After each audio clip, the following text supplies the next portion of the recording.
Next growth hormone is ethylene. Ethylene हे gaseous hormone आहे. हा एक व्होलाटाईल गॅस आहे.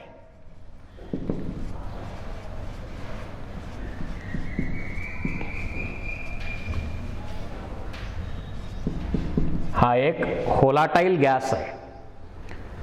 आणि कशाने बनतो हा? Incomplete combustion of petrol, coal, natural gas यांचं इनकम्प्लीट कंबशन होताना इथिलीन गॅस तयार होतो. इनकम्प्लीट कंबशनच्या वेळी तयार होतो. याची मोमेंट नॉन पोलार मोमेंट आहे. म्हणजे एका पोलकडनं दुसऱ्या पोलकडं जात नाही. त्यानंतर ethylene sulphur containing amino acid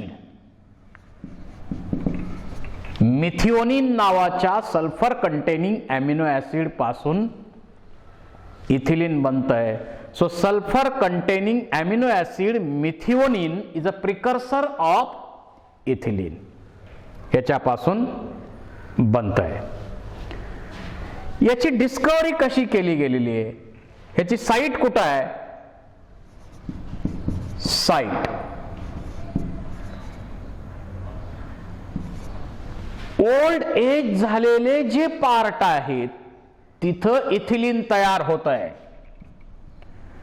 आणि त्याच्याबरोबर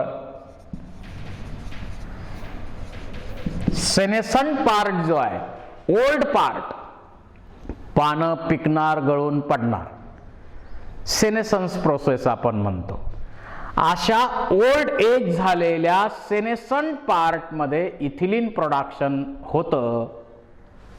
त्याचबरोबर फ्रूट मध्ये रायपनिंगच्या प्रोसेसच्या दरम्यान मोठ्या प्रमाणावर इथिलीन तयार होतं. कारण ते फ्रूट रायपनिंग हार्मोन आहे. हिरवा आंबा पिकणार, पिकण्याच्या प्रोसेसला आपण म्हणतो रायपनिंग. आणि फ्रूट रायपनिंगच्या प्रोसेसमध्ये या इथिलीनचा मेजर रोल आहे. त्यानंतर याची डिस्कवरी कशी केली?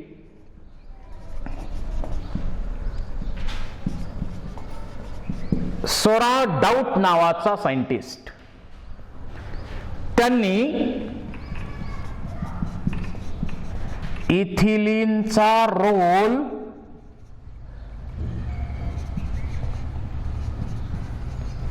सेनेसंट पार्ट मध्ये, डाउट नावाच्या सायंटिस्टने जे सेनेसंट पार्ट आहेत, ओल्ड पार्ट आहेत,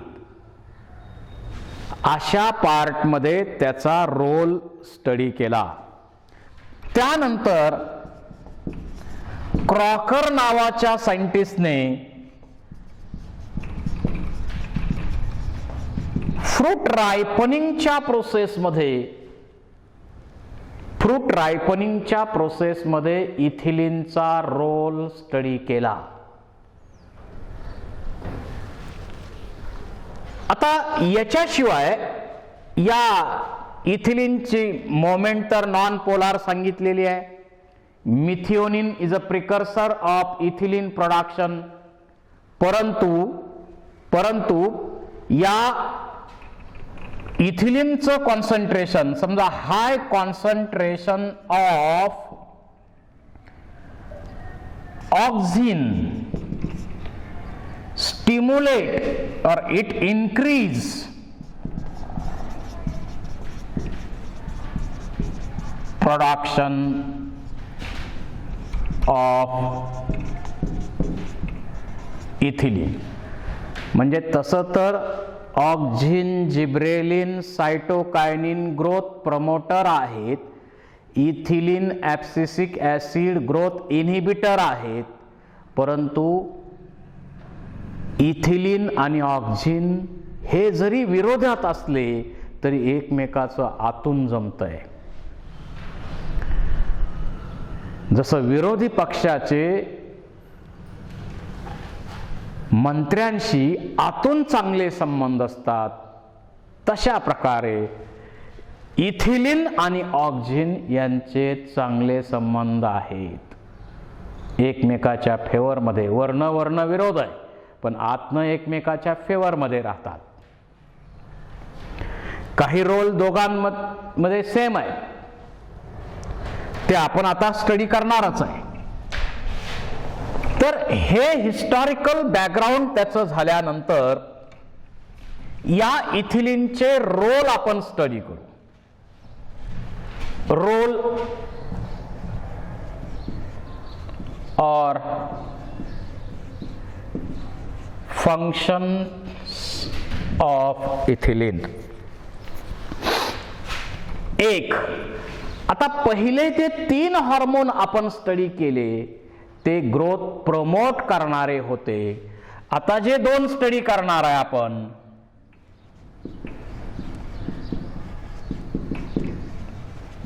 ते ग्रोथ इनहिबिट करणारे आहेत. ग्रोथ इनहिबिटर आहे हा. त्यानंतर it is responsible for fruit growth and ripening of fruit. फ्रूटची ग्रोथ असो किंवा रायपनिंग म्हणजे एखादं फळ पिकणे. हिरवा आंबा कसा असतो आपल्याला माहिती आहे, पिकलेला आंबा कसा असतो हेही आपल्याला माहिती आहे. हिरवी केळी, पिकलेली केळी, हिरवी पपई, पिकलेली पपई, हे चेंजेस जे होतात ते रायपनिंगच्या प्रोसेसमध्ये चेंजेस होतात. त्याचा कलर पिवळा येतो किंवा वेगवेगळे कलर त्याच्यामध्ये ॲपियर होतात. हिरवा रंग कमी होत जातो, कारण कॅरोटिनॉइड जास्त वाढत राहतात आणि कॅरोटिनॉइड असतातच तिथं. आणि हिरवा रंग कशामुळे असतो, कारण त्याच्यामध्ये क्लोरोप्लास्ट असतात, क्लोरोफिल पिगमेंट्स असतात. आणि जसं क्लोरोफिल पिगमेंटचं डिनॅचरेशन होत राहतं तसे आपल्याला कलर वेगवेगळे तिथं दिसतात. म्हणजे कलरमध्ये बदल होतो पिकताना आंबा, टेक्स्चरमध्ये बदल होतो, टेस्टमध्ये बदल होतो, त्याचा स्मेल म्हटलं तर त्याचाही बदल होतो.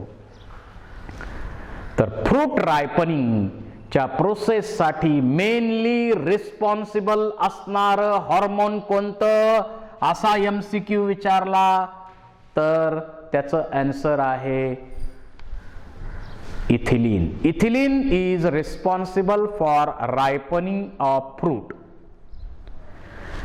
आपण पाहतो नॅचरली, आता आपल्याकडं आंब्याच्या सीझनमध्ये जे आंबे येतात त्याच्यामध्ये काही आंबे नॅचरली रायपनिंग, नैसर्गिकरित्या त्यांच्यामध्ये रायपनिंग घडून आलेलं आहे.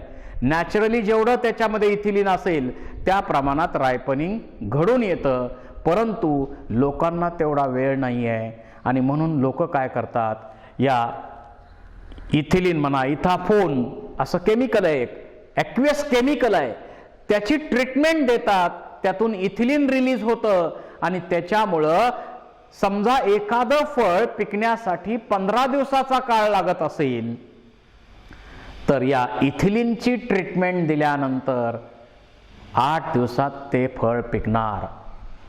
म्हणजे पटकन फ्रूट रायपनिंगची प्रोसेस आपल्याला करायची असेल तर त्यासाठी इथिलीनची ट्रीटमेंट आपल्याला द्यावी लागते. जसं एखाद्या ठिकाणी समजा आषाढी वारी आहे, आषाढी वारीच्या काळात पंढरपूरमध्ये 2-3 दिवस अगोदर मोठ्या प्रमाणात हिरवी दिसणारी केळी दिसते, परंतु एकादशीला केळी लागते त्यामुळं मोठ्या प्रमाणावर केळी इथं आणली जाते, पण त्याच्या अगोदर हिरवीगार असते ती आणि एकादशी दिवशी एकदम पिकलेली दिसते, कारण त्या दरम्यान केळी पिकवण्यासाठी मोठ्या प्रमाणावर इथिलीन या हॉर्मोनचा वापर केला जातो. तर इथाफोन जे ॲक्वियस सोल्युशन आहे त्याचा वापर आपण करतो, त्याची ट्रीटमेंट देतो त्या फळाला आणि त्याच्या मुळमधून इथिलीन रिलीज होत आहे आणि त्या इथिलीनमुळं रायपनिंगची प्रोसेस त्याच्यामध्ये होते. So which of the following is a hormone responsible for ripening of fruit? Ethylene is responsible for ripening of fruit. फळ पिकण्याच्या प्रोसेससाठी मुख्य हार्मोन आहे इथिलीन, हे लक्षात असू द्यायचं. त्याचबरोबर अपायकल डॉमिनन्स,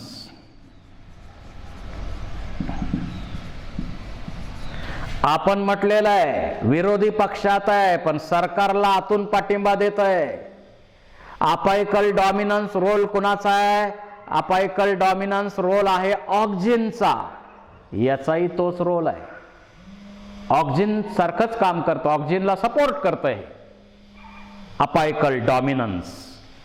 म्हणजे अपायकल बड डॉमिनंट राहतो आणि लॅटरल बडची ग्रोथ होऊ दिली जात नाही, याला आपण म्हणू अपायकल डॉमिनन्स. इथिलीनचा हा पण एक महत्वाचा रोल आहे.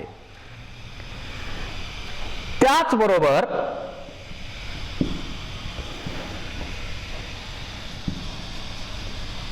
सेनेसन्स प्रोसेस. सेनेसन्स प्रोसेस म्हणजे काय? समजा एखादं प्लांट आहे, या प्लांटवर हे लीफ आहे. आता हे ओल्ड झालेलं लीफ असेल, हे ओल्ड झालंय, असं जर ओल्ड झालेलं लीफ असेल तर आता हे पान पिकणार आणि गळून पडणार. पानं पिकणं याला आपण म्हणतो सेनेसन्स. एजिंग प्रोसेस आहे सेनेसन्सची प्रोसेस. आता आपल्याकडं ज्वारीचं पीक घेतो आपण, मकाचं पीक घेतो, त्याच्यामध्ये ठराविक काळानंतर पूर्ण प्लांट सेनेसंट होतं, होल प्लांट सेनेसन्स आहे. काही मध्ये फक्त शूट सिस्टीमचं सेनेसन्स होतं, काही ओल्डर पार्टच्या मध्ये सेनेसन्स घडून येतं, काही ठिकाणी लीफ मध्ये सेनेसन्स घडून येतं. पानं गळून पडतात, ठराविक सीझन नंतर पानं गळून पडतात, त्याला आपण डेसिडियस प्लांट म्हणतो. त्यांच्यामध्ये पानं गळून पडतात आणि पुन्हा ठराविक सीझन मध्ये नवीन त्याला पालवी फुटते. तर सेनेसन्सच्या प्रोसेसमध्ये काय होतं, याच्यामध्ये जे क्लोरोफिल पिगमेंट आहे ते क्लोरोफिल पिगमेंट किंवा महत्वाचे कंपाऊंड त्या लीफ कडनं दुसरीकडं यंग ग्रोईंग पार्ट कडे ट्रान्सपोर्ट केले जातात. आता क्लोरोफिल पिगमेंट जर इथून ट्रान्सपोर्ट केले तर ही पानं आपल्याला पिवळी दिसणार, कारण त्याच्यामध्ये कॅरोटिनॉइड भरपूर असतात. तर एजिंगची प्रोसेस आहे ही सेनेसन्सची प्रोसेस, आणि ही प्रोसेस हे इथिलीन स्टिम्युलेट करतं. इथिलीन ही प्रोसेस स्टिम्युलेट करतं. त्यानंतर आता हे पान नकोय, पिवळं पान पडलेलं आहे, हे नकोय आता त्या प्लांटला, तर त्यावेळी ॲब्सिसिक ऍसिडचं कॉन्सन्ट्रेशन वाढतं आणि हे ॲब्सिसिक ऍसिड काय करतं, इथं एक झोन तयार करतं, याला म्हणतो आपण ॲब्सिशन झोन. आणि या ॲब्सिशन झोन मुळे या लीफ कडचा सगळा सप्लाय बंद केला जातो. सगळा सप्लाय इकडे जाणारा बंद केला जातो आणि हळूहळू हे लीफ ड्राय होतं. That becomes dry and falls down. Dry होणार आणि गळून पडणार. याला आपण म्हणतो abscission process. And ethylene stimulate the abscission. या ॲब्सिशन झोन मध्ये काय आहे, सुबेरिन सारखं केमिकल आहे आणि त्याच्यामुळं तिकडचा सप्लाय सगळा बंद केला जातो आणि सप्लाय बंद केल्यामुळं ते ड्राय होतं आणि गळून पडतं.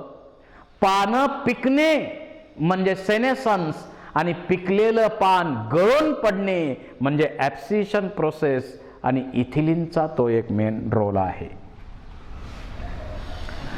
आता मला सांगा, ऑक्झिन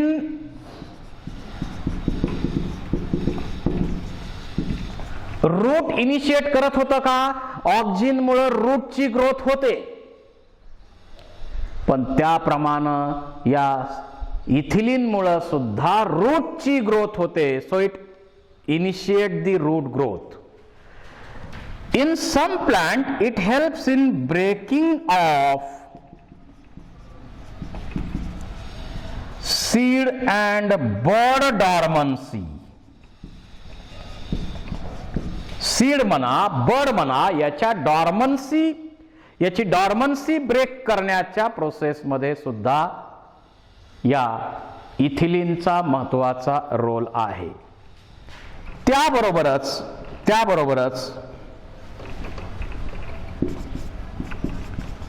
लीफ इपिनॅस्टी. एखादं लीफ आहे, समजा हे लीफ आहे, हा पिटिओल आहे त्याचा. तर या लीफचं काय होतं, वरचा भाग जास्त ग्रो होतो आणि मग हे असं बेंड होतं due to over growth on one side. असं ते बेंड होतं वरच्या बाजूला जास्त ग्रोथ झाल्यामुळं, आणि असं जे लीफ बनतं त्याला आपण म्हणतो इपिनॅस्टी. आणि या इथिलीनमुळं इपिनॅस्टिक लीव्स तयार होतात. त्याचबरोबर याचा आणखी एक रोल आहे triple response. It gives triple response. जसं एक रिडक्शन इन इलॉंगेशन ऑफ इंटरनोडचं इलॉंगेशन होणार नाही, कमी व्हावं. त्याचबरोबर स्वेलिंग ऑफ बड. आणि तिसरा इफेक्ट आहे नलिफाय जिओट्रॉपिझम.